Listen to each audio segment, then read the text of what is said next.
Halo semuanya, nama saya Putri Nabilah. Pada kesempatan kali ini, saya akan menjelaskan tentang konsep dasar IPS. Pada program studi pendidikan guru sekolah dasar, kita akan bertemu dengan mata kuliah konsep dasar IPS di semester 1. Bicara tentang konsep dasar IPS akan lebih baik jika kita mengetahui terlebih dahulu apa sih pengertian dari konsep IPS itu sendiri. IPS merupakan kependekan dari Ilmu Pengetahuan Sosial, atau dalam bahasa Inggris, IPS disebut dengan istilah Social Science. Lalu sebenarnya apa sih IPS itu? Nah, pada dasarnya IPS adalah bidang studi ilmu yang materinya bersumber dari kehidupan manusia di masyarakat. Dalam ilmu pengetahuan sosial, sangat erat kaitannya dengan kehidupan kita sehari-hari. Misalnya, di lingkungan sekolah, lingkungan pasar, lingkungan masyarakat, maupun lingkungan keluarga. Itu semua terdapat dalam konsep dasar IPS. Nah, lalu apa saja sih cakupan dari IPS itu? Cakupan IPS meliputi aspek-aspek geografi, sosiologi, ekonomi, sejarah, antropologi, politik, dan satu lagi nilai-nilai di masyarakat.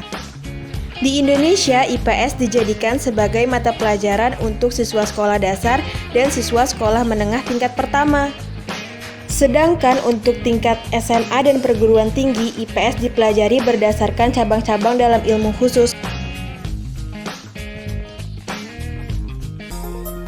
Saya Mesya Jasmine Najan. Pada kesempatan kali ini, saya akan menjelaskan tujuan dari IPS. Sebagai bidang ilmu pengetahuan, ruang lingkup IPS dapat terlihat dari tujuannya. Di sepanjang sejarahnya, IPS selama ini memiliki 5 tujuan, yakni sebagai berikut. 1. IPS mempersiapkan siswa untuk studi lanjut di bidang social sciences jika ia nantinya masuk ke perguruan tinggi. Untuk itu, mata pelajaran seperti sejarah, geografi, ekonomi, dan antropologi budaya haruslah dilepas. 2. IPS yang bertujuan mendidik kewarganegaraan yang baik. Mata pelajaran yang disajikan oleh guru sekaligus harus ditempatkan dalam konteks budaya melalui pengolahan secara ilmiah dan psikologis yang tepat. 3. Definisi IPS sebagai suatu penyederhanaan dan penyaringan terhadap ilmu-ilmu sosial yang penyajiannya di sekolah disesuaikan dengan kemampuan guru dan daya tangkap peserta didik. 4. IPS mempelajari masalah sosial yang pantang untuk dibicarakan di muka umum. Bahannya menyangkut macam-macam pengetahuan dari ekonomi sampai politik, dari yang sosial sampai kultural. Dengan cara ini, para siswa dilatih berpikir demokratis. 5. Menurut pedoman khusus bidang studi IPS, tujuan bidang studi tersebut yaitu dengan materi yang dipilih, disaring dan disinkronkan.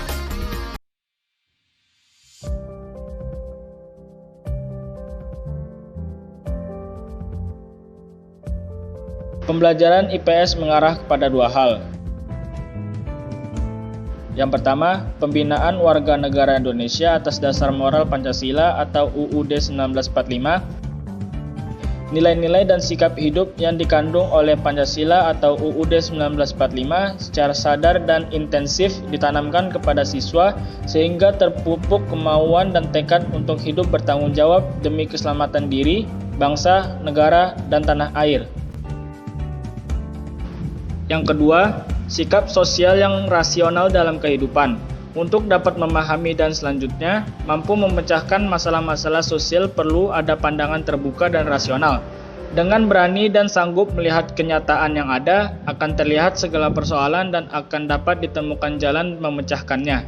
Termasuk pula kenyataan menurut sejarah perjuangan bangsa bahwa Pancasila adalah falsafah hidup yang menyelamatkan bangsa dan menjamin kesejahteraan hidup kita bersama.